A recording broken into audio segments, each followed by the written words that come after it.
మొదటి కొరింథీ పత్రిక 11వ అధ్యాయము 23వ వచనం 24వ వచనం చదువుకుందాం. తదుపరి కీర్తనలు 24 కూడా చదువుదాం. మొదటి నుంచి 5 వచనాలు, 5 చరణాలు. ఓకే.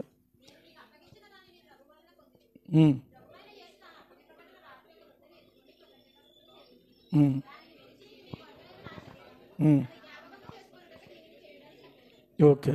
నెక్స్ట్ కీర్తనలో 24వ కీర్తన.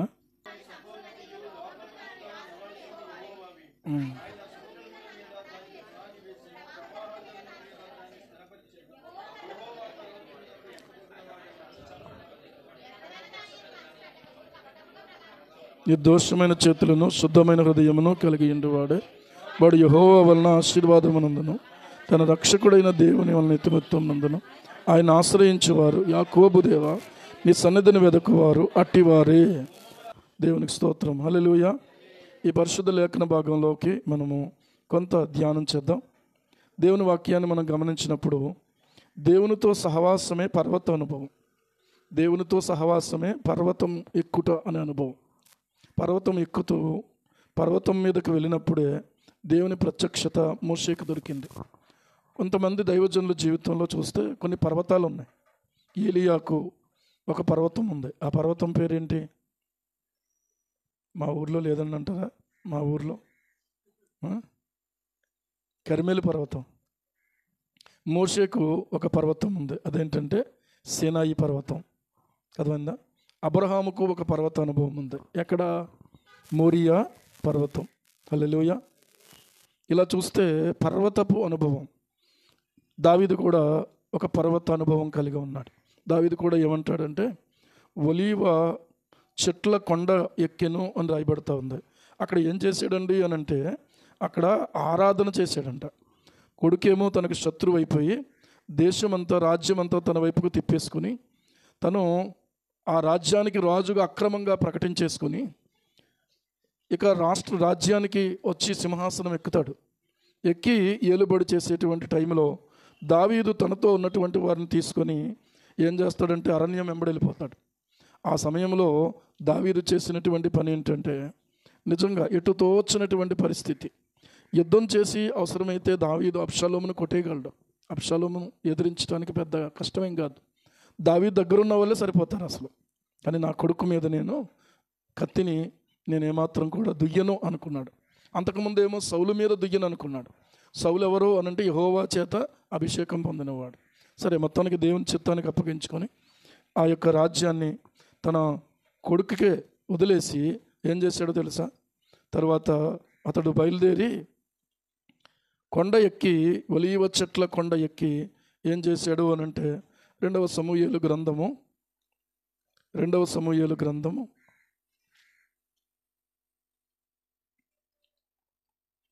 అధ్యాయము 31వ వచనం నేను చెప్పాను మీకు. 30 నుంచి చదవాలి. అయితే దావీదు ఒలీవ చెట్ల కొండ ఎక్కుచు ఏడ్చుచు తల కప్పుకొని పాదరక్షలు లేకుండా కాలినడకను వెళ్ళెను. అతని యొద్దనున్న జనులందరూ ఏం చేశారు? తలలు కప్పుకొని ఏడ్చుచు కొండ ఎక్కిరి.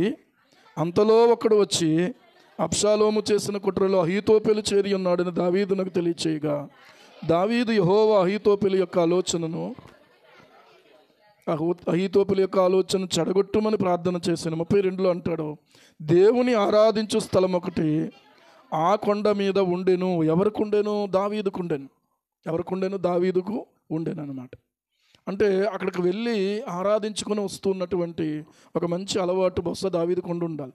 ఇక్కడ అన్నమాట అది ఆరాధించు స్థలం ఒకటి అనంటే అప్పటికప్పుడు ఇంకెక్కడికి వెళ్తామన్నట్టు కాదు. ప్రతిరోజున ఒకవేళ అప్పుడప్పుడు అక్కడికి వెళ్ళి ఆరాధించుకునేటువంటి స్థలం ఒకటి తను ఏర్పాటు చేసుకున్నాడు. మనకు కూడా విశ్వాస జీవితంలో ప్రియులారా, ప్రతి విశ్వాసకి కూడా ప్రార్థన అనుభవం ఖచ్చితంగా ఉండాలి. ప్రార్థన అనుభవం లేనటువంటి వాడు ఎట్టి పరిస్థితుల్లో ఎదగలేడు. ఎట్టి పరిస్థితుల్లో కూడా నెమ్మదిగా ఉండలేడు. ప్రార్థన లేనప్పుడు ఆనందంగా ఉండలేడు. ప్రార్థన అనేది దేవునితో సహవాసం. ఈరోజు మీకు ఒక మాట తెలియచేయాలని నేను ప్రభు చేత ప్రేరేపించబడ్డాను. సహవాస అనుభవం లేకుండా రొట్టె విరుచుటలోకి వస్తూ ఉన్నాం మనం. సహవాస అనుభవం ఉండి రొట్టె విరుచుట అనుభవం కూడా కొనసాగాలి. ఈ రెండు కూడా 2 పట్టాలు లాంటివి అన్నమాట. ట్రైను 2 పట్టాల మీద వెళ్తుందా, ఒక పట్టా మీద వెళ్తుందా? ఇంకా అలాంటిది రాలేదండి అనొచ్చు కదా. 2 పట్టాలు, ఒకటేంటంటే సహవాసము, రెండవది రొట్టె విరుచుట. ఇది లేకుండా ఇది, అది లేకుండా సహవాసం, ఈ రెండు కూడా ఒకదానితో ఒకటి ప్రియులారా ముడివేయబడి ఉన్నాయనే విషయాన్ని గుర్తించాలి. ఒంటిగా మనం ఏదో రొట్టె తీసుకోవడం, ఈ యొక్క బలలో పాలు పొందడం ఒకటే చేస్తే దీని వలన అంతగా మన ప్రయోజనకరంగా ఉండలేం. ఇంకా చెప్పాలంటే అది అయోగ్యత అయిపోద్ది. విశ్వాసికి అనుదినము కూడా ఏం చేయాలంటే దేవునితో సహవాసం ఉండాలి. సాధు సుందర్ సింగ్ అనేటువంటి భక్తుడు ఏమన్నాడంటే, విశ్వాసికి ప్రార్థన, వాక్యం అనేవి పక్షికి 2 రెక్కలు లాంటివి అంట. పక్షికి 2 రెక్కలు లాంటివి. అందులో ఒక రెక్క పనిచేయలేదనుకోండి, ఒక రెక్కతో ఎగిరితే అది ఏమవుద్దంటే కింద పడిపోద్ది. దానికి క్షేమకరం కాదు అది. విశ్వాసికి ఈ అనుభవం ఎంత ముఖ్యమో అనుదినము కూడా దేవునితో ఒక సహవాస అనుభవం ముఖ్యం. ఈరోజు అది లేకుండా ప్రియులారా ఒకవేళ మనం ఉన్నామేమో పరిశీలించుకోవడం కోసం చెప్తా ఉన్నాను. ఇది పరీక్షించుకునే టైం కాబట్టి మనము జ్ఞాపకాల్లో ప్రభువును జ్ఞాపకం చేసుకోవాలి. ప్రభువు ప్రియులారా ఆయన పరిశుద్ధుడు, ఆయన కనికరము కలిగినటువంటి వాడు, ఆయన మహిమను విడిచి మన కొరకు వచ్చినటువంటి వాడు. ఆలోచన చేయండి, ఎందుకోసం వచ్చాడు ఆయన అనంటే, పరమతండ్రి అయినటువంటి దేవుని ఉద్దేశం ఏంటంటే మనకు తన కుమారుని సహవాసానికి మనల్ని పిలిచాడట ఆయన. హల్లెలూయా. 1 కొరింథీ పత్రిక 1వ అధ్యాయం 9వ వచనం చదివితే అక్కడ కనబడుతుంది.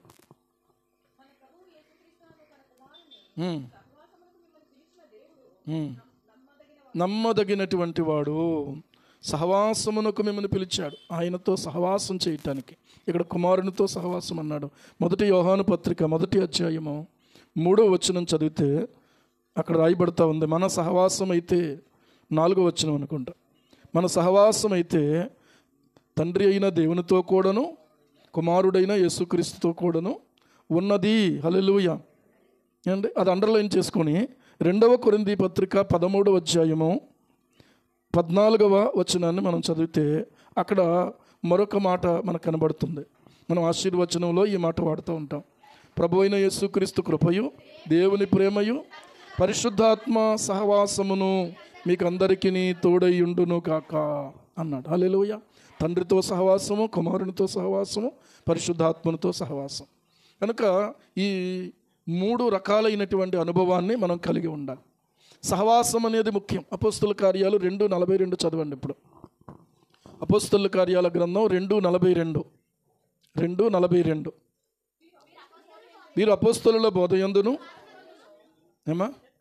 సహవాసమందును రొట్టె విరుచుట యందును ప్రార్థన చేయుట యందును ఎడతెగక ఉండిరి. హల్లెలూయా.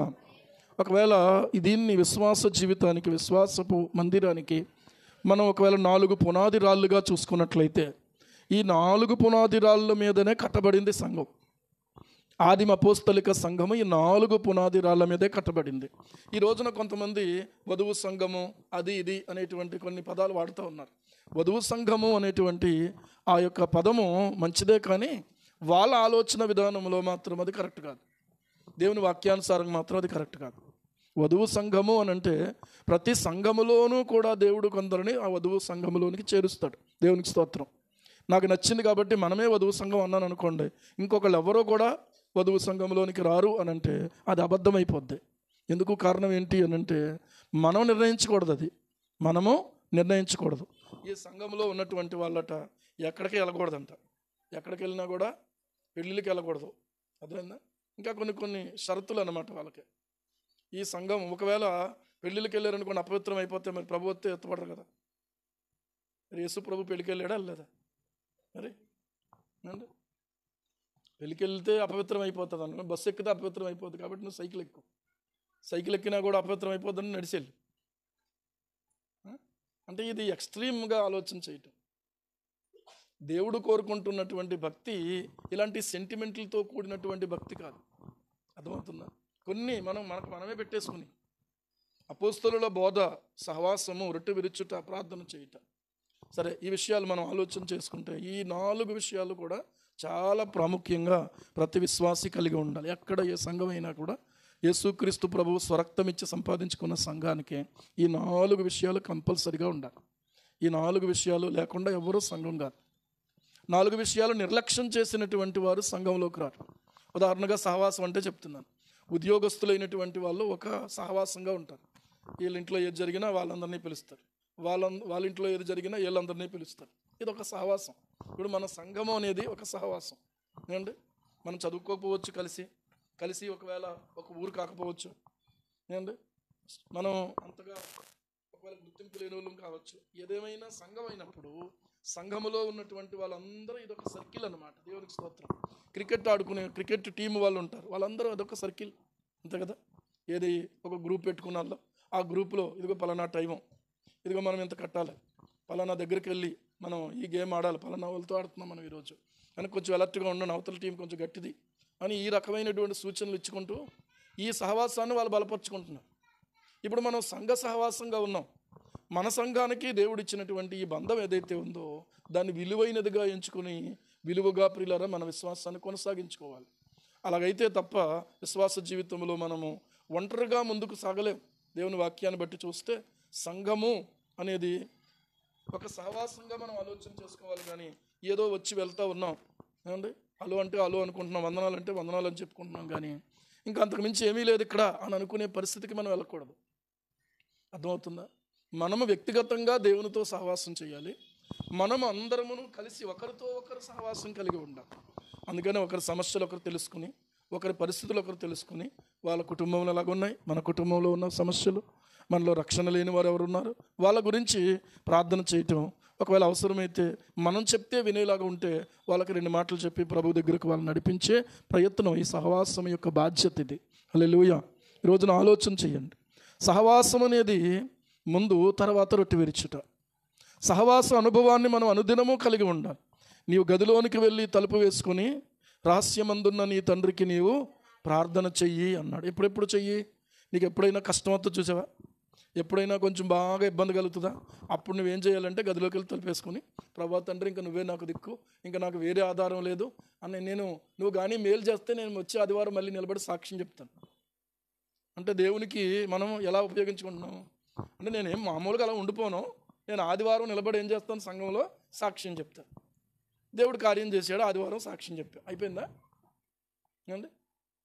ప్రతిదినము కూడా ఒకవేళ నీకు కష్టం ఉండొచ్చు, లేకపోవచ్చు, ఇబ్బంది ఉండొచ్చు, లేకపోవచ్చు, మన జీవితంలో ఒక అనుదిన అనుభవం ఏంటంటే దేవునితో సహవాసం. ఈ సహవాసం అనేది బలపరుచుకోవాల్సినటువంటి అవసరం ఉంది. ఆయనతో సహవాసం చేయటం అనేది పాస్టర్ గారు చేయాలి, మనం చేయకూడదు అనేది ఏమన్నా ఉందా బైబిల్లో? ఎవరు చేయాలి? అందరు విశ్వాసులు చేయాల్సిందే. సేవకులు చేయాలి, విశ్వాసులు చేయాలి. ఇంకా చెప్పాలంటే ఆయనతో సహవాసం చేయటానికి పురుకొల్పడానికే మేము తప్ప, ఇంకా మాతో మీరు ఉన్నారు కాబట్టి, మాకు చెప్పారు కాబట్టి ఇంకా మేము ఆయనకి చెప్పేస్తాం డైరెక్ట్గా, ఏదో మేము మీడియేటర్లాగా ఏమండి. మీకు ఏదైనా ఉంటే మాకు చెప్పండి, మేమేమో ప్రభుకి చెప్తాం. ఇలాంటి పద్ధతి బైబిల్లో లేదు, కొత్త నిబంధనలో. అర్థమవుతుందా? వ్యక్తిగతంగా దేవుని సన్నిధిని వెతకాలి, వ్యక్తిగతంగా దేవుని పాదాలు పట్టుకోవాలి. ఇలాంటి ఒక సహవాసము యేసు ప్రభు రక్తములో కడగబడిన మనకి ఉచితంగా దొరికింది. దేవునికి స్తోత్రం. అర్థమవుతుందా? ఒకప్పుడు మనకు లేదు. ఒకప్పుడు మన పరిస్థితిలో ఏంటి అని అంటే దేవునికి విరోధులుగా ఉన్నాం, దేవుడు మనకు విరోధంగా ఉన్నాడు, మనము దేవునికి విరోధులుగా ఉన్నాం. ఆయన కృపచేత మనలను ఆయన యొక్క పరిశుద్ధ రక్తముతో కడిగి మనల్ని నీతిమంతులుగా తీర్చి ఏమండి పరిశుద్ధుడైనటువంటి దేవునితో మనకు ఒక సహవాసాన్ని, సమాధానాన్ని కలిగించాడు. సమాధానము ద్వారా సహవాసం కలుగుతుంది.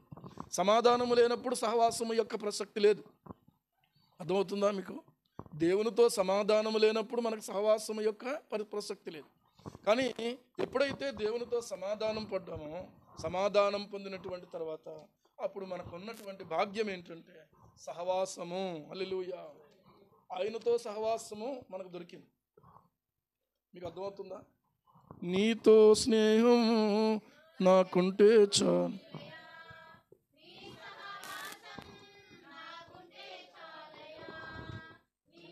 స్నేహం నీ సహవాసం నాకెంత నమ్మదగిన నా మంచి యేసయ్యా.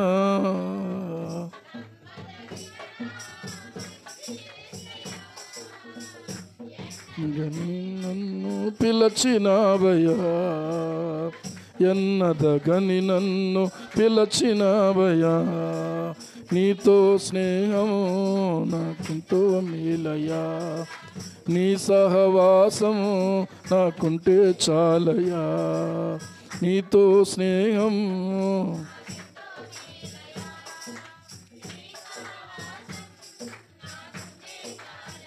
హల్లెలూయా. రోమాపత్రిక 5వ అధ్యాయము, రోమాపత్రిక 5వ అధ్యాయము మొదటి వచనం చదువుకుందాం. కాబట్టి విశ్వాస మూలమున మనము నీతిమంతులముగా తీర్చబడి మన ప్రభువైన యేసుక్రీస్తు ద్వారా దేవునితో సమాధానము కలిగి ఉందము. మరియు ఆయన ద్వారా మనము విశ్వాసము వలన ఈ కృపయందు ప్రవేశము గలవారమై అందులో నిలిచియుండి దేవుని మహిమను గూర్చిన నిరీక్షణను బట్టి అతిశయపడుచున్నాము అని అంటున్నాడు. చాలు. సమాధానం ఎలా కలిగిందంటే యేసుక్రీస్తు ప్రభువు ద్వారా కలిగింది, యేసుక్రీస్తు ప్రభు యొక్క రక్తము ద్వారా కలిగింది. అంతకు మునుపు మనకి ఈ ప్రసక్తి లేదు, అసలు ఈ చాప్టరే లేదు మనకి. ఏదో వెళ్ళడం, ఏదో ఎలాగనుకోవడం అలాగనుకోవడం వచ్చేటి. కానీ ఇప్పుడు అలా కాదు. ఏ రోజుకు ఆ రోజు దేవునితో నేను సహవాసం చేయటానికి, ఆయన నాకు తండ్రి, నేను ఆయనకు బిడ్డను, ఏమండి అనుదినము కూడా ఆయనతో సహవాసం. ఆయన నా గురువు, నేను ఆయన శిష్యుణ్ణి. దేవునికి స్తోత్రం. ఆయన గురువు, నేను ఆయన శిష్యుణ్ణి. అలాంటి ఒక బంధం మనం కలిగి ఉన్నాం ఈరోజు. అంతేకాని మనము ఈ బంధాన్ని నిర్లక్ష్యం చేసి ఈ బల్లలో మనం పాలు పొందటం అనేది అది ఏమాత్రం కూడా మేలుకరం మాత్రం కాదు. ఇక్కడ మీరు నూతనపరచుకోవాల్సింది ఏంటంటే దేవునితో మీకున్న సహవాసం. నలుగురు కలిసి మనం దేవునితో సహవాసం చేయాలి, ఏకాంతంగా దేవునితో సహవాసం చేయాలి. కొన్నిసార్లు ఏకాంతంగా చేయలేకపోతున్నప్పుడు మనల్ని బలపరచడానికి ఈ సహవాసంలోనికి మళ్ళీ రావాలి. వారము ఆదివారము దినం దేవుని సందులోకి ఎందుకు వస్తున్నామంటే మళ్ళీ మన సహవాసాన్ని బలపరచుకోవడం కోసం. హల్లెలూయా. కానీ ఎక్కడ తప్పిపోతున్నామో, ఎక్కడ మనము జారిపోతున్నామో ఆ విషయాన్ని మనం గమనించుకోవాలి. ఎందుచేత ఈ విషయాన్ని ఎంత పట్టించుకోని వారుగా మనం ఉన్నాము? పనులా, లేకపోతే అనారోగ్యమా, లేకపోతే ఎవరైనా ఏదైనా చెప్తే నువ్వు చల్లారిపోయావా, లేకపోతే రోజు చెయ్యాలా అనుకుంటున్నావా? 4 రోజులు ఇది మానేయండి, అప్పుడు తెలుస్తుంది. రోజు చెయ్యాలా? పొద్దున్న లేచిన వెంటనే కొంతమందికి టీ కావాలి అర్జెంటుగా. ఒకవేళ ఇంట్లో పెట్టకపోతే స్టేషన్ సెంటర్ కానీ వెళ్ళిపోతుంది. రోజు చెయ్యాలా అని అంటే రోజు చేయాల్సిందే, రోజు చేయవలసిందే.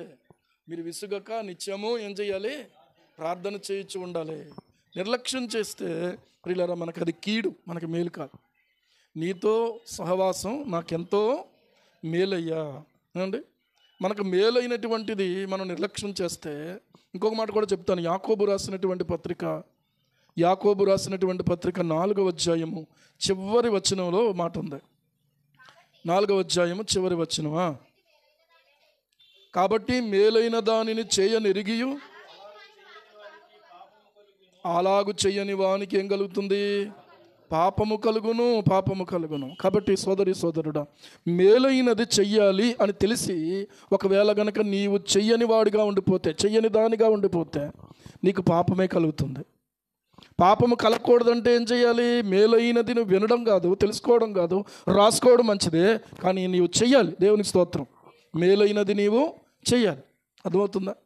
అలా చెయ్యని వానికి ఏం కలుగుతుందంట? పాపము కలుగును. ఖచ్చితంగా ఇదే. పరిశుద్ధ గ్రంథం చదివితేనేమో పాపము నుంచి నువ్వు దూరంగా ఉంటావు. పరిశుద్ధ గ్రంథమును చదవక, ధ్యానించక, అనుదినము కూడా దేవుని వాక్యంలో ఉండక, అప్పుడప్పుడు ఏదో క్యాలెండర్ మీద వాక్యమో లేకపోతే లాటరీ టైపులో ఇలా తీసి వాక్యం చదివే అనుభవమో నిన్ను ఖచ్చితంగా పాపానికి దగ్గర చేస్తుంది. ఎందుకంటే ఇది వాక్యము ప్రియులారా శ్రద్ధతో చదివి ధ్యానం చేస్తే ఈ వాక్యం మన హృదయ పలకల మీద వ్రాయబడుతుంది. ఈ వాక్యమును మనము హృదయంలో ఉంచుకుంటే పాపము నుంచి దూరంగా ఉండగలుగుతాం. హల్లెలూయా. పాపాన్ని గురించి హెచ్చరిక చేస్తుంది ఈ వాక్యం. ఏమండి? పాపాన్ని గురించి హెచ్చరిక చేస్తుంది ఈ వాక్యం. యోసేపుకు ఐగుప్తు దేశంలో ఎవరు చెప్పారు?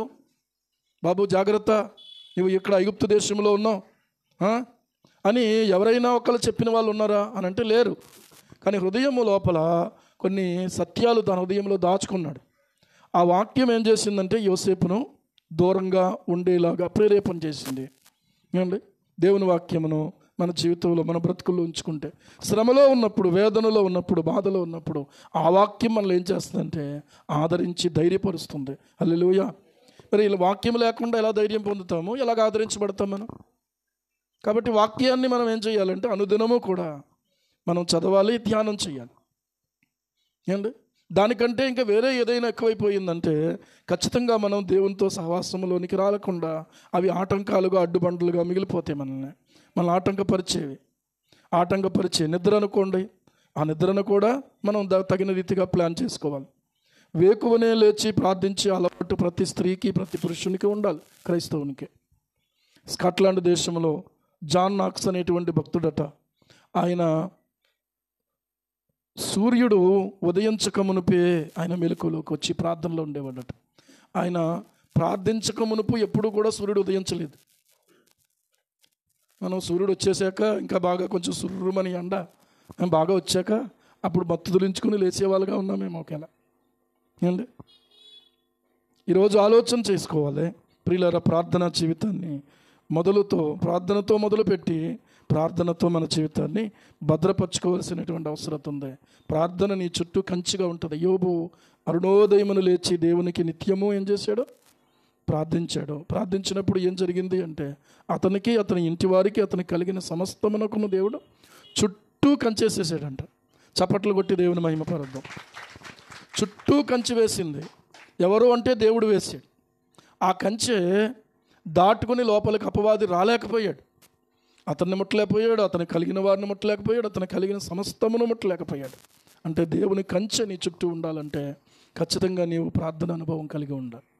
ప్రార్థన లేకుండా సోమరివైనా, బద్ధకస్తుడివైనా, నిర్లక్ష్యం వహించినా, లేకపోతే అబ్బే లేదండి నేను ప్రార్థన అంతగా చేయలేనండి, అదే ఇదండి అని మనము ఇలాగా మాటలు చెప్పుకుంటూ వెళ్తే ప్రయోజనం లేదు. ఖచ్చితంగా ప్రయోజనం లేదు. మనం నూతనపరచబడాలి. ప్రార్థన జీవితం నూతనపరచబడాలి. ప్రార్థన ఎక్కడుంటే అక్కడ మరలా తిరిగి దేవుని యొక్క ప్రత్యేకమైన కార్యాలు చూస్తాం మనం. ప్రార్థన మన చుట్టూ కంచిగా ఉంటుంది. ప్రార్థన దేవుని కార్యాలను ప్రియులారా మన ఎదుట కనపరిచేలాగా దేవుణ్ణి ప్రేరేపిస్తుంది. హల్లెలూయా. ప్రార్థించుట ద్వారానే దేవుని కార్యాలు జరిగినాయి. ఏమండి ప్రార్థించుటతోనే ఆగరు ప్రార్థన చేసినప్పుడు అక్కడ ఉన్నటువంటి ఆ యొక్క నీటి గుంటను దేవుడు తెరిచాడు. దేవునికి స్తోత్రం. ఏమంటే ఆ గుంటలో ఉన్నటువంటి నీళ్లు ఆ యొక్క బాటిల్లో నింపుకొని తీసుకొని వెళ్ళి తన కుమారుడికి పట్టించింది.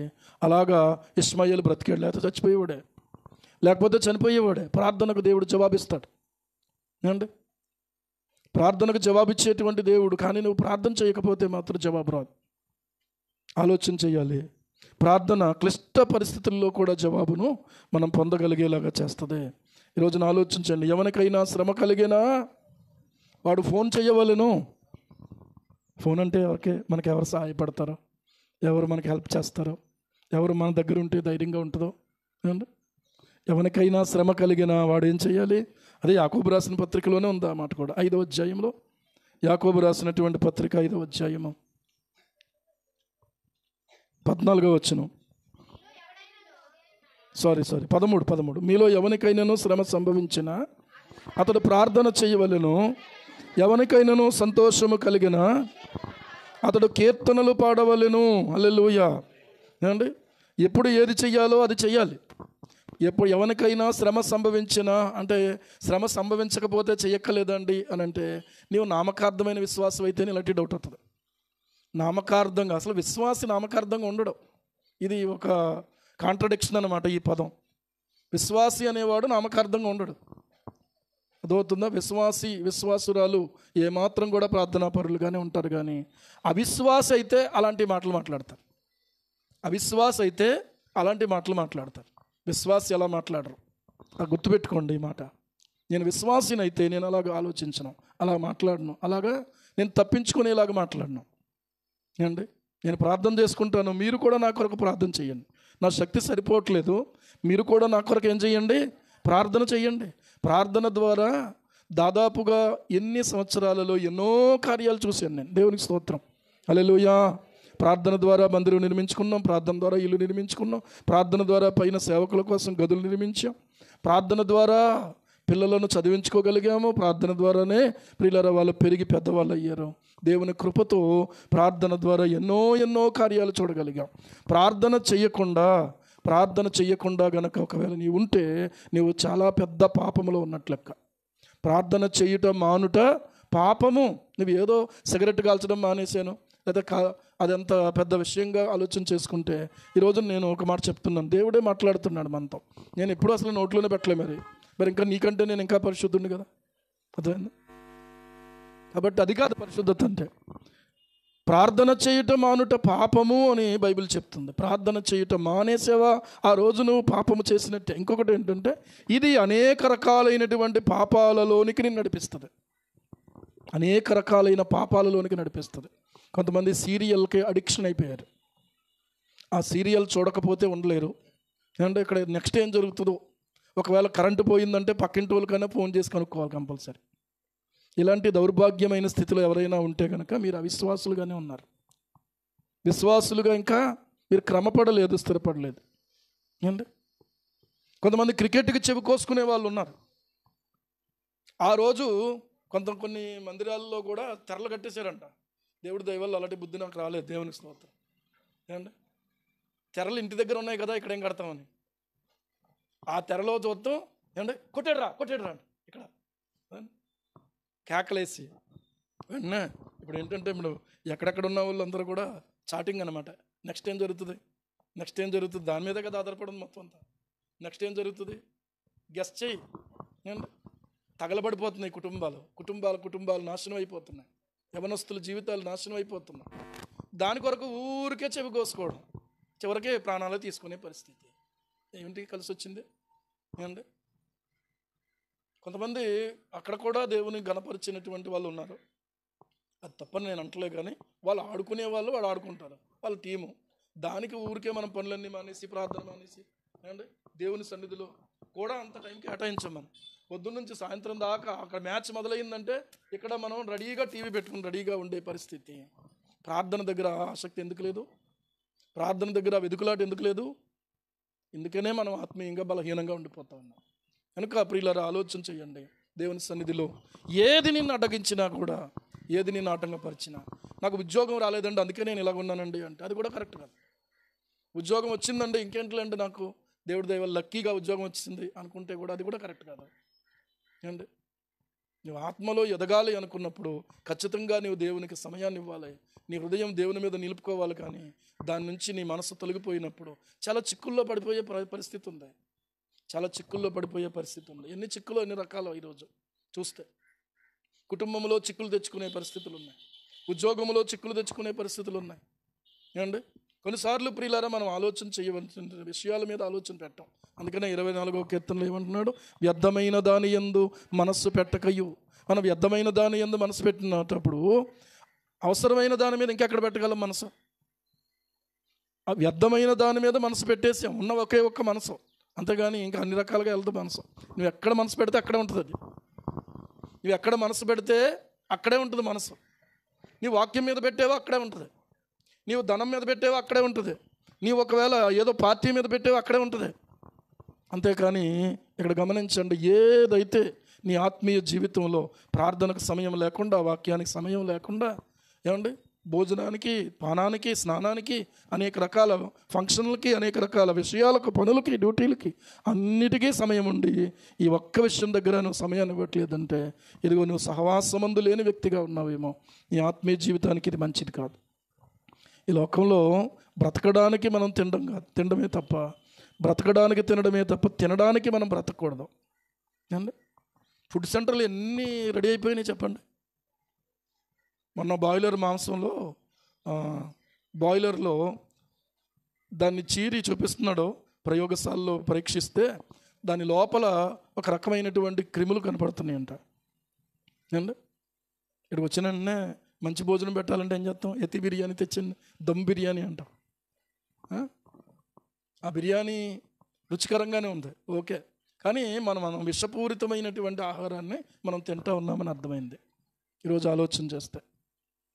ప్రియులారా, దేవుని సన్నిధిలో మన జీవితాలను మనం పరిశీలించుకోవాలి. మన బ్రతుకులను మళ్ళీ తిరిగి నూతనపరచుకోవాల్సినటువంటి అవసరం ఉంది. నువ్వు దేవుని నుంచి దూరమైపోయి నువ్వు ప్రయాసపడిపోతే ఆయన ఏమంటున్నాడో తెలుసా? నాకు వేరుగా ఉండి మీరేమీ చేయలేరు అన్నాడు. మీరేమీ చేయలేరు అంటే అర్థం ఏంటి? అర్థం ఏంటి? నాతో ఉంటేనే మీరు ఏమైనా చేయగలుగుతారు. హల్లెలూయా, హల్లెలూయా. ఈ సత్యాన్ని అర్థం చేసుకునేనేమో శ్రమ అయినా, హింస అయినా, వస్త్రహీనత అయినా, ఉపద్రవమైన, మరణమైన, జీవమైన, ఖడ్గమైన, మరి ఏది కూడా క్రీస్తు ప్రేమ నుండి ఏమండి నన్ను ఎడబాపనేరవని రూఢిగా నమ్ముచున్నాను అన్నాడు. హల్లెలూయా. క్రీస్తు ప్రేమ నుండి మనల్ని ఎడబాపువాడు ఎవడు అని ప్రశ్నించాడు. తర్వాత 39 వచ్చిన రోమాపత్రిక 8:39 చూస్తే 38-39 కలిసి ఉన్నాయి. ఆ వచనాల్లో మరణమైనను, జీవమైనను, దేవదూతలైనను, ప్రధానులైనను, ఉన్నవైనను, రాబోవునవైనను, అధికారులైనను, ఎత్తైనను, లోతైనను, సృష్టింపబడిన మరి ఏదైనను మన ప్రభువైన క్రీస్తు యేసునందలి దేవుని ప్రేమ నుండి మనల్ని ఎడబాపనేరవని రూఢిగా నమ్ముచున్నాను అని అంటా ఉన్నాడు. ఎలా నమ్ముతున్నాను? రూఢిగా నమ్ముతున్నాను. క్రీస్తు ప్రేమ నుండి ఏది కూడా మనలను ఎడబాపకూడదు. దేవునికి స్తోత్రం కలుగును గాక. హల్లెలూయా. ఏమంటే ఇందాక మనం ఆలోచించే పాట కూడా, ఏ పరిస్థితి అయినా కూడా, ఏ సమయానికైనా, ఏ స్థితికైనా నా జీవితంలో యేసయ్య చాలు, ఆయనతోనే సాగిపోతానని చెప్పి పాట. లోబడక నేను వెళ్ళేదను. ఎవరితో వెళ్ళేదను? ఎవరితో వెళ్ళేదను? యేసు ప్రభుతో వెళ్ళేదను. హల్లెలూయా. ఏమండి? లోబడక నేను వెళ్ళేదను. లోకానికి లోబడిపోతే ఇంకా ఆయనతో వెళ్ళగలుగుతాం, శరీరానికి లోబడిపోతే ఆయనతో వెళ్ళగలగలం. కాబట్టి నేను లోబడకుండా నేను ఆయనతో వెళ్ళేదను. నా శరీరం నన్ను వెనక్కలాగినా కూడా, ఏమండి లోకము నన్ను లాగినా కూడా నేనేం చేస్తానంటే వెళ్ళేదను. లోబడక నేను వెళ్ళేదను. హల్లెలూయా. ఈరోజున ఆలోచన చేసుకుందాం. ప్రభువును జ్ఞాపకం చేసుకుంటున్నావా? నీ జ్ఞాపకాలలో నీ మనస్సు ఎవరి మీద ఉంచావో, నీ మనస్సు ప్రియులారా ప్రభువు మీద ఉండాలి. రెండవది ఏంటంటే నీ మనస్సు ప్రభువును ఘనపరిచినటువంటి వారి మీద ఉండాలి. ఎవరి మీద ఉండాలి? ప్రభువును ఘనపరిచినటువంటి వారి మీద ఉండాలి. మరొక రకంగా కాదు. రెండవది ఏంటంటే ఆ వచనంలో రాయబడింది శుద్ధమైన చేతులు అని రాయబడింది. ఎటువంటి చేతులు అంట? శుద్ధమైన చేతులు, నిర్దోషమైన చేతులను, శుద్ధమైన హృదయమును కలిగియుండువాడే. హల్లెలూయా. శుద్ధమైనటువంటి హృదయము కలిగియుండువాడేనట. ఇలాంటి వారికే దేవునితో దగ్గర సహవాసం దొరికే అవకాశం ఉంది. అంటే మరి ఇంకా మాకు ఎలా సాధ్యమవుతుందండి అని అంటే కనుక యోహాను రాసినటువంటి మొదటి పత్రిక, దయచేసి మీరు ఒకసారి యోహాను రాసినటువంటి మొదటి పత్రిక 3వ అధ్యాయము 19వ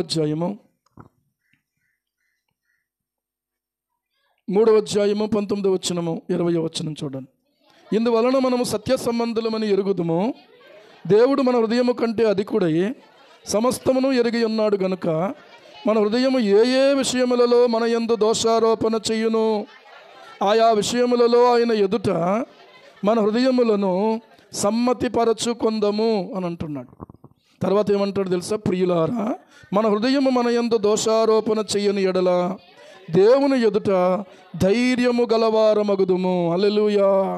మన హృదయము మన యందు దోషారోపణ చేయకపోతేనట దేవుని ఎదుట మనం ఎలాంటి వారం అవుతాము?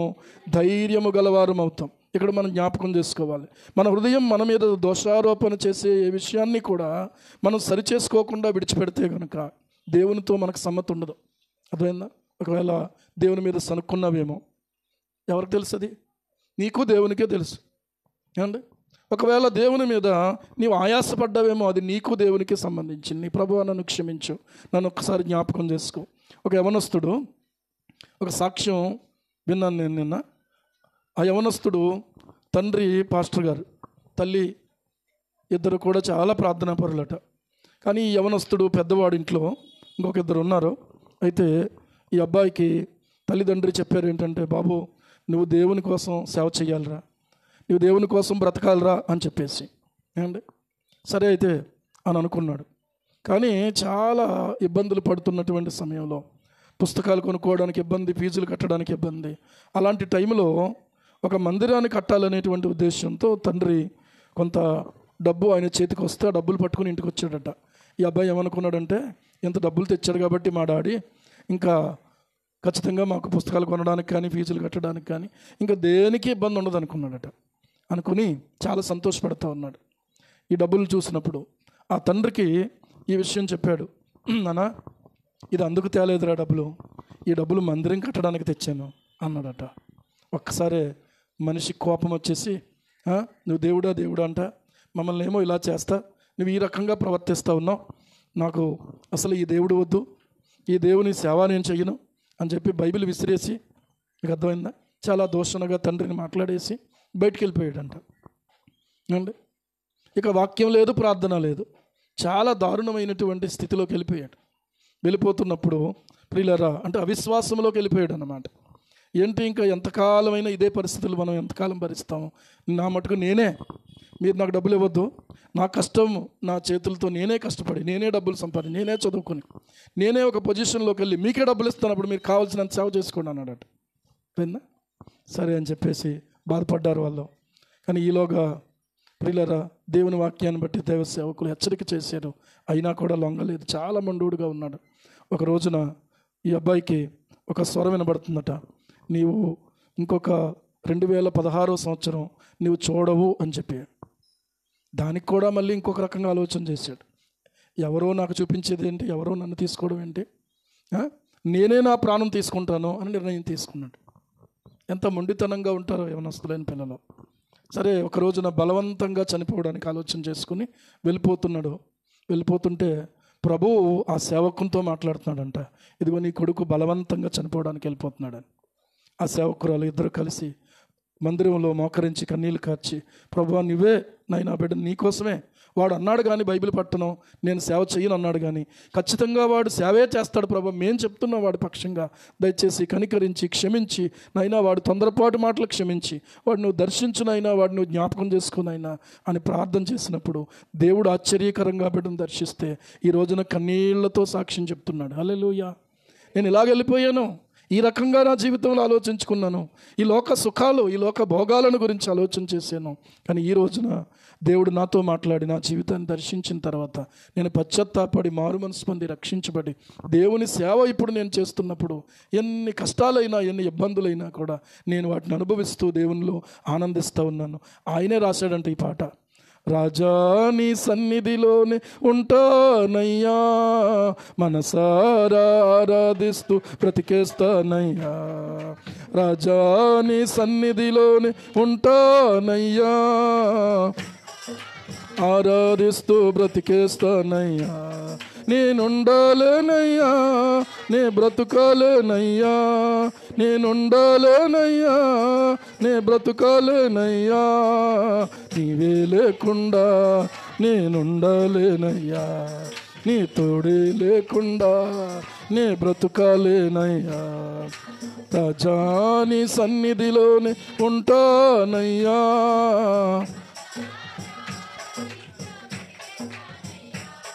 నా మనసారా ఆరాధిస్తూ బ్రతికేస్తానయ్యా. హల్లెలూయా.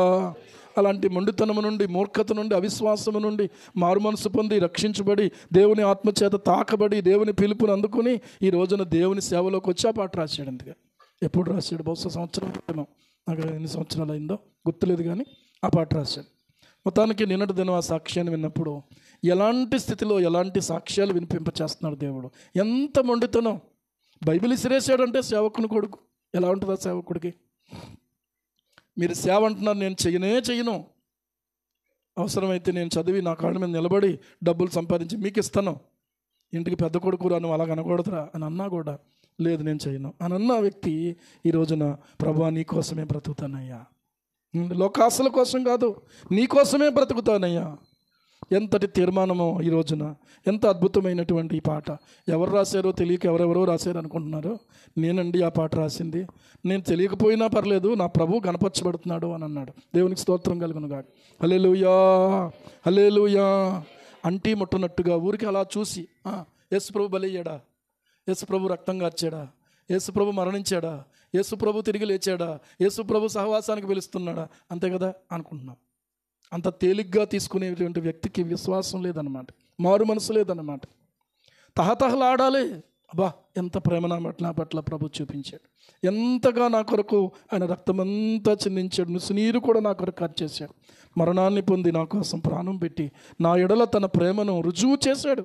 దేవునికి స్తోత్రం. ఆయన కోసం ఏం చేసినా తక్కువే, ఎంత చేసినా తక్కువే. ఇలాంటి ఒక ఆలోచనతోటి ఇంకా ఇంకా నా ప్రభువుని ఆరాధించాలి, స్తుతించాలి, గణపరచాలి. ఒకవేళ ఉద్యోగము వెంబడి వెళ్తున్నటువంటి వాళ్ళు, ఒకవేళ దేవుని పిలుపు ఒకవేళ సేవ కోసం అయితే ఏం చేస్తారు? నేను అలాగే వెళ్ళాను, వద్దు ప్రభువా నేను చెయ్యను నాయనా, ఉద్యోగం చేసుకుంటూ సేవ చేస్తాను ప్రభువా అని అంటే, దేవుడు సేవ కోసమే నిన్ను ప్రతిష్ఠించుకున్నాను అన్నాడు.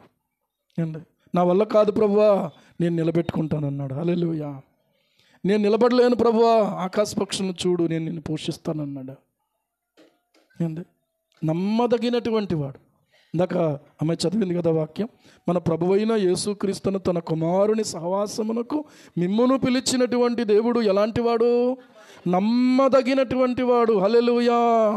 నమ్మదగినటువంటి దేవునితోనూ సహవాసం చేస్తే, ఆయన మాట వింటే, ఆయనకు లోబడితే, ఆయనకు అప్పగించుకుంటే, నీ జీవితంలో నా జీవితంలో కూడా ప్రియులారా ఎటువంటి ఇబ్బంది రాదు. దేవునికి స్తోత్రం. ఇబ్బంది వచ్చినా ఆయన చూసుకుంటాడు కాబట్టి. చాలా ఇబ్బందులు వచ్చినాయి, చాలా మాటలు పడ్డాను, చాలా అనుభవించాను ప్రియులారా. కానీ దేవుని కృప, బాధ కలిగినప్పుడు దేవుని సన్నిధిలోకి వెళ్తే దేవుడు మాట్లాడి బలపరిచి ధైర్యపరిచి నిలబెట్టాడు. ఆయనకే మహిమ కలుగును గాక. హల్లెలూయా. ఎవరి వైపు చూస్తున్నావు సోదరి సోదరుడా? నువ్వు ఎవరి వైపు చూస్తున్నావు? ఏమండి, బాగా డబ్బులు ఉన్నటువంటి వాళ్ళని పోల్చుకుని నేను కూడా ఒక రోజుకి ఆ స్థాయికి వెళ్ళి వీళ్ళందరి ముందు నేను కాలు రగరయ్యాలనుకుంటున్నావా? వాళ్ళ జీవితం అది, నీ జీవితం ఏంటో దేవుని ఎదుట అడిగి పొందుకో, తెలుసుకో. దేవునికి స్తోత్రం.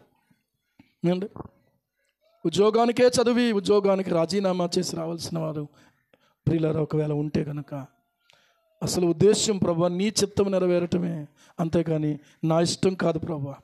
ఒక మాట చెప్తాను, మొన్నే చదివాను.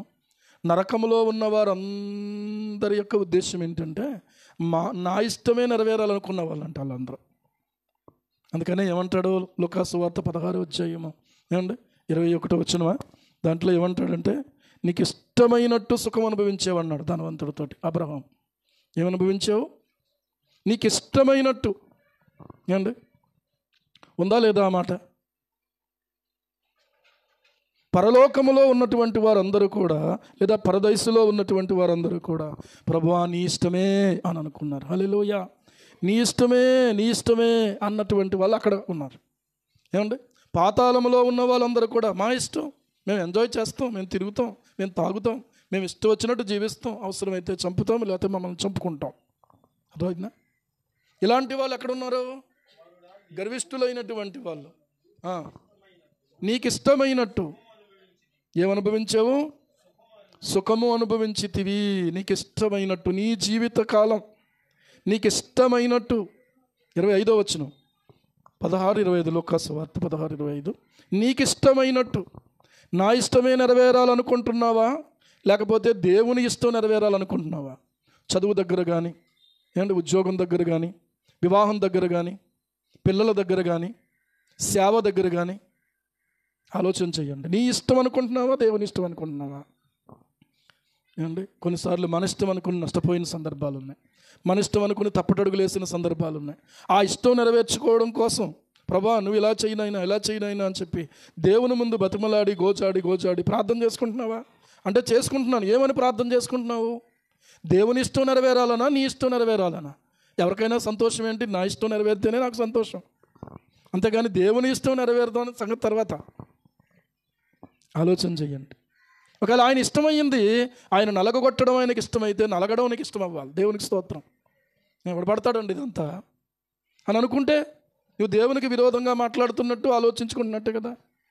ఉపవాసం ఎందుకుంటావు? ప్రభువా నీకు ఇష్టమైతే నన్ను ఇందులో నుంచి బయటికి తీసుకొచ్చాను ఆయన అడగొచ్చు, తప్పేం కాదు. నీకు ఇష్టం కాకపోతే అని మాట కూడా జోడిస్తే కనుక అప్పుడు మన ఆత్మీయ జీవితము క్రమపడుతుంది. హల్లెలూయా. నీకు ఇష్టమైతే సర్వచిత్తంబు నాదేనయ్యా అన్న వాళ్ళు అందరూ కూడా అక్కడ ఉన్నారు. ఎక్కడ? పాతాళములో, అగ్ని గంధకాల్లో. ఎందుకు ఇక్కడికి వచ్చావు అని అంటే వాళ్ళందరూ చెప్పేది ఏంటంటే నా ఇష్టం అన్నాను కదా, అక్కడ నా ఇష్టం అన్నందుకు నేను ఇక్కడికి వచ్చాను అని చెప్తారు. అక్కడికి వెళ్ళి ఎంక్వైరీ చేసే అవసరం మనకు లేదనుకోండి. ఉందా? అలా చూస్తున్నారంటే చేస్తే ఇంక అక్కడే ఉండిపోలే. చాలా దారుణమైన పరిస్థితి కదా. కనుక ఈరోజు ప్రియులారా, శుద్ధమైన హృదయము అంటే అర్థం చెప్తున్నాను ఒక మాట. శుద్ధమైన హృదయం అంటే అర్థం ఏంటంటే నీ ఇష్టమే దేవునికి స్తోత్రం కలుగును గాక. హల్లెలూయా. ఎలా చెప్పగలరండి మీరు అని అంటే, యేసు ప్రభు కంటే పరిశుద్ధులు ఎవరైనా ఉన్నారా? ఆయన ఏమన్నాడు? తండ్రి నీకు ఇష్టమైతే ఈ పాత్ర నా యొద్ద నుండి తొలగించు అని ఊరుకోలేదు. అయినను ఒకవేళ నీ చిత్తమే, నీ చిత్త ప్రకారమే కానిమ్ము అని ప్రార్థన చేశాడు. దీన్ని త్రాగితేనే కానీ తొలగిపోకపోతే గనక నీ చిత్తమే కానిమ్ము, నీ ఇష్టమే కానిమ్ము అని ప్రార్థన చేశాడు. యేసు ప్రభు కంటే పరిశుద్ధులు ఎవరు లేరు.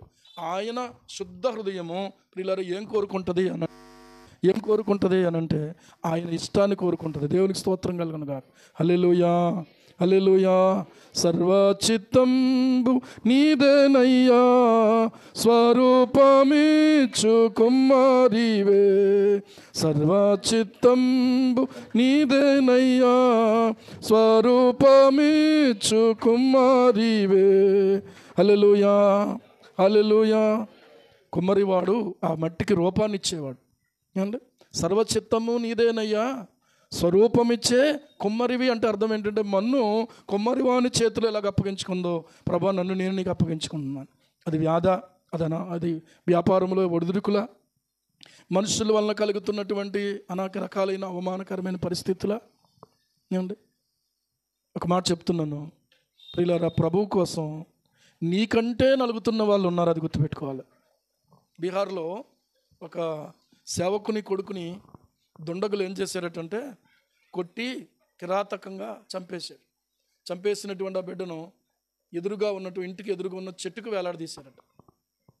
మరి బయటకు వచ్చి చూసేటప్పటికి ఆ సేవకురాలు కూడా ఇద్దరు మాట్లాడకుండా పడిపోయారు. వాళ్ళకంటే పడుతున్నాం మనం. ఆలోచన చేసుకోవాలి. ఎందుకు? కారణం ఏంటంటే యేసు ప్రభువుని నమ్ముకున్నారని వాళ్ళు, యేసు ప్రభువుని ప్రకటిస్తున్నారని వాళ్ళు. అన్యజనులట వాళ్ళ చుట్టూ ఉన్న వాళ్ళందరూ కూడా అక్కడ ఉన్నారు. ఈ సేవకులు అక్కడ రెంట్కి తీసుకుని ఉన్నారు. ఏ రకంగా ఉన్నారు? అగర్వాల్ అనేటువంటి ప్రాంతంలో, బీహార్లో. ఆ ఫొటోస్ అవన్నీ చూసినప్పుడు నాకు అనిపించింది, ప్రభువా నీ ఇష్టమే అని అనుకున్నారు కాబట్టి వాళ్ళు అక్కడ ఉన్నారు. తర్వాత కార్యక్రమాలు చేసేటువంటి ఆ ఫొటోస్ కూడా చూసినప్పుడు ఎంత గుండె దిట్టో చేసుకోవాలి. అందరూ అన్యులే, ఎవరు కూడా ప్రభువుని తెలుసుకున్నవారు లేరు. ఆయన మిషనరీగా వెళ్ళారు అక్కడికి.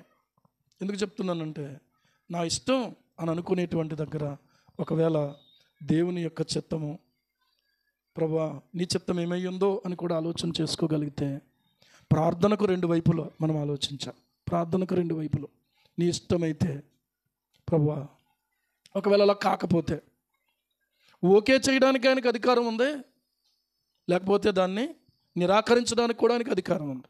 అన్నీ ఎస్ అనే అనాలి అనుకోవడం క్రైస్తవ జీవితంలో అది కరెక్ట్ కాదు.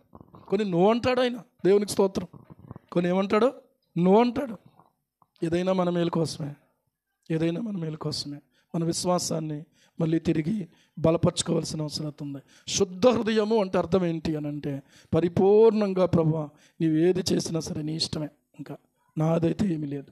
దేవునికి స్తోత్రం కలుగును గాక. హల్లెలూయా. ఏమంటే ప్రభువులోకి వచ్చినటువంటి తర్వాత, ప్రభువులో ఆనందిస్తున్న తర్వాత, ప్రభువులో మేలు అనుభవిస్తున్నటువంటి తర్వాత పరీక్షలు ఎదురైనప్పుడు, ఇబ్బందికరమైన పరిస్థితుల్లోకి వెళ్ళినప్పుడు, ఖచ్చితంగా భార్య అయినా భర్త అయినా బలహీనమైనప్పుడు, ఏమంటే పిల్లలు వెనక్కి లాగినప్పుడు, లేకపోతే ఫ్రెండ్స్ వెనక్కి లాగినప్పుడు, పాత రోజులు గుర్తు చేసి, పాత దినాలు గుర్తు చేసి, రే నువ్వు మాతో పాటు ఉంటే ఎంత ఎంజాయ్మెంట్గా ఉండేదిరా. అవును నిజమేరా, ఇప్పుడు నాకేం ఎంజాయ్మెంట్ తక్కువ లేదు. ఈరోజు నేను దేవునిలో ఆనందిస్తున్నాను, ఈరోజు నేను దేవుని వాక్యంలో ఆనందిస్తున్నాను, ఈరోజు నేను దేవుని సన్నిధిలో ఆనందిస్తున్నాను. మరి అక్కడే ఉందిరా ఊపిరితిత్తులు పాడు చేసుకోవడం, హార్ట్ పాడు చేసుకోవడం, లేకపోతే లివర్ పాడు చేసుకోవడం తప్ప అందులో ఏముంది అసలు? ఏంటి పోతే పోతాంరా అనుకుంటున్నారు, అందులో ఏముంది? ఇదిగో అసలైన ఆనందాన్ని నేను ఆయన దగ్గర అనుభవిస్తూ ఉన్నాను. ఒకవేళ మీకు నిజమైన ఆనందం కావాలంటే నా యేసయ్య దగ్గరకు రండి అని నా స్నేహితులకు చెప్పాను. దేవునికి స్తోత్రం. నేను ప్రభువును తెలుసుకున్న తర్వాత నిజమైన ఆనందం కావాలంటే నాతో పాటు మీరు కూడా రండిరా. రే మీరు నువ్వు రాకపోతే మాకు బోర్ కొడుతుందిరా. బోర్ ఎందుకురా, నాతో పాటు రండి, మీరు కూడా ఎంతో ఆనందాన్ని అనుభవిస్తారు. ఏమండి వస్తే వస్తారు, లేదంటే ఇంకా మనల్ని మళ్ళీ ఒత్తిడి చేయరు. మనకేంటో తెలుసా, అటు లోకము కావాలి, ఇటు సంఘము కావాలనుకున్నట్టు. సంఘము ప్రియులారా మాత్రమే మనకు మేలైన చోటు. దేవునికి స్తోత్రం. మేలైనటువంటి స్నేహము ఏమండి మన జీవితాల్లో, మన బ్రతుకుల్లో ప్రాముఖ్యమైనటువంటిది సంఘం. అలా లోకాన్ని వదిలేయమని కాదు నేను చెప్పేది. వాళ్ళు ఇలాంటి విషయాలు చెప్పినప్పుడు నాకేమీ సంతోషం తక్కువగా లేదు, నాకేమీ ధైర్యం తక్కువగా లేదు. ఈ రోజున నేను నిజంగా ఆనందాన్ని అనుభవిస్తూ ఉన్నాను. అండి నేను దేవుని సన్నిధిలో ఆనందిస్తూ ఉన్నాను. ఎల్లప్పుడూ ప్రభువునందు ఏం చేయండి? ఆనందించండి. మరలా చెప్పుదును, ఆనందించండి. ఎప్పుడు రాశాడు ఆ మాట? తాను జైల్లో ఉండి రాశాడు, బంధకాల్లో ఉండి రాశాడు. అర్థమవుతుందా? బంధకాలలో ఉన్నవాడు బయటకు వస్తే ఆనందమా? బంధకాల్లో ఉంటే ఆనందమా? బయటకు వస్తేనే ఆనందం లోకరీతిగా. కానీ ప్రభువులో ఉన్నటువంటి అపొస్తలుడైన పౌలు గారికి మాత్రం ఎక్కడున్నా కూడా నేను ఆనందించగలను. ఈ బంధకాలు నన్ను ప్రభువులో ఆనందించకుండా ఆపలేదు. ఎందుకంటే నా ఆత్మ ఆయన సేవిస్తూ ఉంది కాబట్టి. హల్లెలూయా, హల్లెలూయా. అక్కడి నుంచి కూడా పత్రికలు రాశాడు. చెర పత్రికలే ఉన్నాయి బైబిల్లో. చెరలో నుంచి కూడా ఇంకేంటయ్యా నీకు? ఇంకా నీకు బుద్ధి రాలేదా? ఇంకా నీకు జ్ఞానం రాలేదా? ఇంకా నీకు గ్రహింపు రాలేదా? ఎంత జరిగినా కూడా అని అంటే, లేదయ్యా నాకు గ్రహింపు వచ్చింది. ఏమని గ్రహింపు వచ్చింది అని అంటే, ఈ బంధకాలలో మళ్ళీ దేవుడు ఎక్కడికి ఎందుకు తీసుకొచ్చాడంటే ఇక్కడ ఉన్న వాళ్ళకి సువార్త ప్రకటించడానికి. దేవునికి స్తోత్రం కలుగునుగా. అది గ్రహింపు వచ్చింది అంటే. కనుక ఈ రోజున ప్రియులారా, మన విశ్వాసము ఎవరితో పోల్చుకుంటున్నాం? మన కంపారిజన్ ఎవరితోటి? తగిన వాళ్ళతో పోల్చుకోవాలి, అంతేగాని తగని వాళ్ళతో వీళ్ళతో మనం పోల్చుకోవడం అనేది కరెక్ట్ కాదు. సంఘములో ఉన్నవారు అందరూ ఒకే రకంగా ఉండరు. క్లాసులో ఉన్న విద్యార్థులందరూ ఒకే రకంగా చదవరు. మరి లేకపోతే ఫస్ట్ ఎవరికి వచ్చింది అని ఎందుకు చెప్పుకుంటాం? సెకండ్ ఎవరికి వచ్చిందని ఎందుకు చెప్పుకుంటాం? థర్డ్ ఎవరికి వచ్చిందని ఎందుకు చెప్పుకుంటాం? కొంతమంది పాస్ అయ్యారని ఎందుకు చెప్పుకుంటాం? కొంతమంది ఫెయిల్ అయ్యారని ఎందుకు చెప్పుకోవాలి? ఖచ్చితంగా అంతే. విశ్వాస జీవితం కూడా అంతే. ప్రభువును సేవించటం అనేది అనుదినము కూడా ప్రియులారా మనం చేయవలసిన ప్రాముఖ్యమైన పని. కష్టమైనా నష్టమైనా కూడా ఇది ఎందుకు ఇలా జరిగింది అనడం కాదు, కానీ ప్రభువా ఎందుకు జరిగిందో అది నీకు తెలుసు, మాకు తెలియదు. ఏమండి? ఏది నువ్వు అనుమతించావో దాంట్లో నేను పాడతాను, దాంట్లో నేను ప్రకటిస్తాను, దాంట్లో నేను నీ సన్నిధి వెతుకుతాను. నన్ను బలపరచు ప్రభువా అని అడుగుతూ ఈ దినం మనం ప్రభు బల కోసం మనం తీర్మానం చేసుకుందాం. ప్రభు కోసం మనం తీర్మానం చేసుకుని ప్రభు బలను సమీపించడానికి సిద్ధపడదాం. ప్రార్థన చేసుకుందాం. అందరూ కూడా ఒక్క నిమిషం ప్రియులారా మోకరించండి. హల్లెలూయా, హల్లెలూయా, హల్లెలూయా, హల్లెలూయా. యేసయ్యా నీకు స్తోత్రము. కన్న తండ్రి స్తోత్రము నాయన. గొప్ప దేవానికి స్తోత్రము నాయన. ఎవరి వైపు చూడొద్దు. ఈ సమయంలో మీరు కన్నీళ్ళు ప్రభు దగ్గర ప్రియులారా కార్చాలి. ప్రభు యొక్క సన్నిధానమందు మన జీవితాలు సరిచేసుకోవాలి.